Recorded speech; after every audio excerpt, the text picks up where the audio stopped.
அஸ்ஸலாமு அலைக்கும். எல்லாம் எப்படி இருக்கீங்க? இன்றைக்கி நம்ம என்ன செய்ய போகிறோம்னா முட்டைக்கோஸ் பஜ்ஜி தான் செய்ய போகிறோம். நான் 1/4 கிலோ முட்டைக்கோஸ் இந்த மாதிரி கட் பண்ணி வச்சுருக்கேன். கேபேஜ் இந்த மாதிரி கட் பண்ணி வச்சுருக்கிறேன். அதுக்கு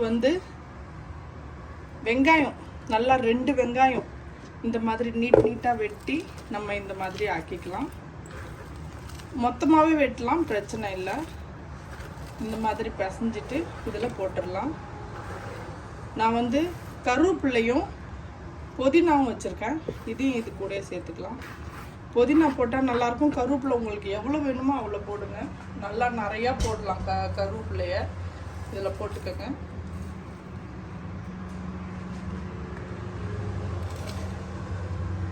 இதுக்கு 2 ஸ்பூன் மிளகாய்த்தூள், வீட்டு மிளகாய்த்தூள் 2 ஸ்பூன், 1/2 ஸ்பூன் மஞ்சள் தூள், கொஞ்சமாக பெருங்காயத்தூள், ஜீரகம் 1 ஸ்பூன், இதையும் இதில் போட்டுக்கலாம்.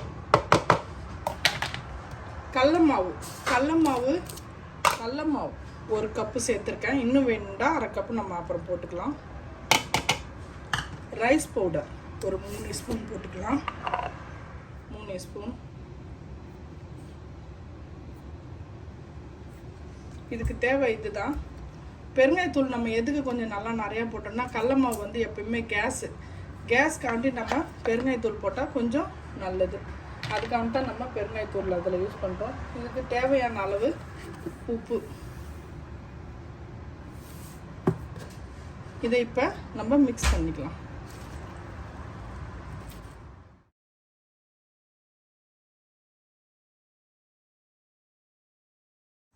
ஒரு 5 நிமிஷம் வச்சோடனே எப்படி இருக்குது பாருங்கள், தலன்னு இருக்குது பார்த்தீங்களா?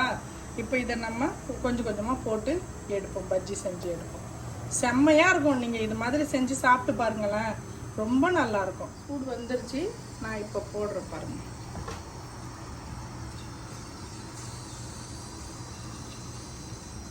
சும்மா இப்படி இந்த 3 விரல் இருக்குல்ல, அதால் எவ்வளோ வருதோ அவ்வளோ போடணும். அப்போ இது சீக்கிரமாக வேகவும் செய்யும், சாப்பிட்றதுக்கும் நல்லா டேஸ்டியாக இருக்கும்.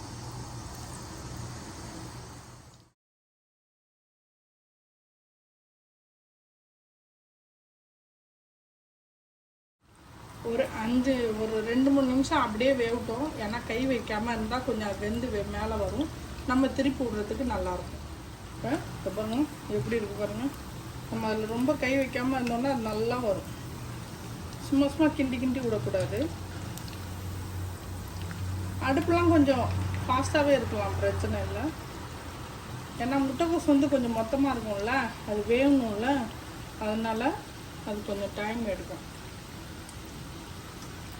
இந்த மாதிரி கோல்டன் கலர் மாதிரி வரணும். அப்போ தான் அது நல்லாயிருக்கும் சாப்பிட்றதுக்கு. எடுத்துடலாம்.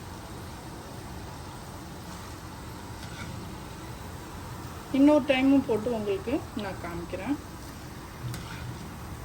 ஆனால் இது பசங்களுக்கெல்லாம் ரொம்ப நல்லது. ஏன்னா பசங்க வச்சு சாப்பிடவே மாட்டுறாங்க. அவங்களுக்கு எல்லாத்துக்கும் இது மாதிரி நீங்கள் பஜ்ஜியில் செஞ்சு கொடுத்தீங்கன்னா பசங்க நல்லா இது மாதிரி சாப்பிட்டு போயிடுவாங்க. 2 விரலால் இந்த மாதிரி